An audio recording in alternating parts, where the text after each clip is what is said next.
Friends, welcome to the संभव coaching classes. हम पढ़ने जा रहे हैं Coulomb's law discovered by Charles Augustin de Coulomb's. अब हम एक कहानी सुनाते हैं थोड़ी सी। कूलम्स जो है वो एकदम बाहियात आदमी था। क्या था? बाहियात आदमी। उसने क्या, एक लड़का और लड़की को देखा। क्या देखा? एक लड़का और लड़की को देखा। उनमें अट्रैक्शन था। क्या था? Love attraction. क्या था? Love attraction. अब जब लव अट्रैक्शन था तो एक लड़का था क्या? Q1। लड़का क्या था? Q1। क्या था? Q1। और लड़की कौन थी? Q2।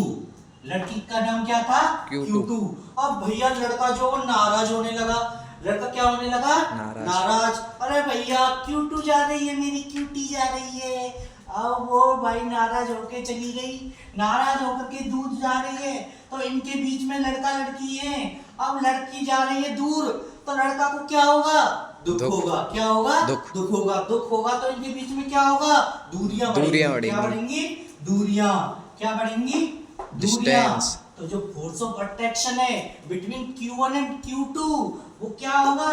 Directly proportional to Q1 and Q2 और inversely proportional to 1/r square. समझ गए? तो कूलम्स लॉ स्टेट करता है कि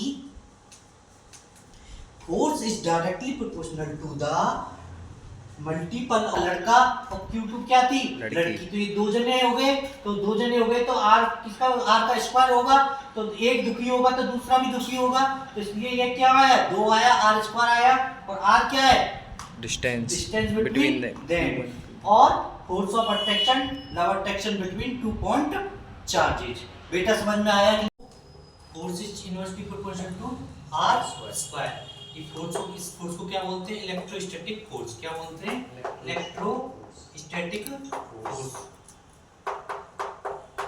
ओके। अब बेटा कोई भी चीज प्रोपोर्शनल है, ठीक है?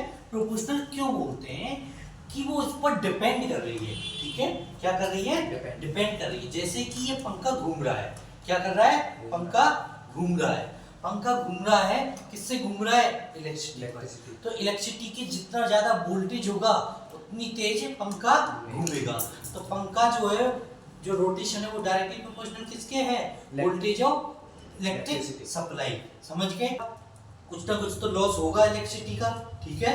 तो ये लॉस को कम करने के लिए ये प्रोपोर्शनल जो है वो प्रोपोर्शनलिटी कांस्टेंट लगाते हैं। क्या लगाते हैं? Proportional constant. तो F is directly proportional to Q1 sorry Q1 into Q2 upon R square। इस प्रोपोर्शनलिटी को हटाने के लिए एक कांस्टेंट है, क्या बोलते हैं? Electrostatic constant. क्या बोलते हैं? Electrostatic constant. ठीक है? तो F equal to K Q1 into Q2 upon R square। ठीक है बेटा? यहां तक समझ में आया? अब क्या है कि K की वैल्यू कितनी होती है? 9 into 10 की power 9 newton metre square upon coulomb square. ठीक है बेटा? ये तो हो गया आपका क्या? CBSE 12th का सिलेबस। ठीक है? अब सिलेबस से आगे पढ़ाते हैं कि ये यूनिट जो है newton metre square upon coulomb square ये कैसे आई। ठीक है? समझ गए? तो इसको पता करने के लिए कैसे पता करेंगे? ये क्या है? के इलेक्ट्रोस्टैटिक कांस्टेंट। तो K इक्वल टू ये R square left hand side में चला जाएगा। क्या हो जाएगा? F into R square upon ये क्या है? Q1 Q2 क्या आ जाएंगे नीचे? Q1 into Q2। आपने 11th क्लास में यूनिट पढ़ा होगा, यूनिट एंड मेजरमेंट। ठीक है? तो बताओ फोर्स की क्या यूनिट होती है? न्यूटन। शाबाश बेटे। R की radius distance between 2 point charges की मीटर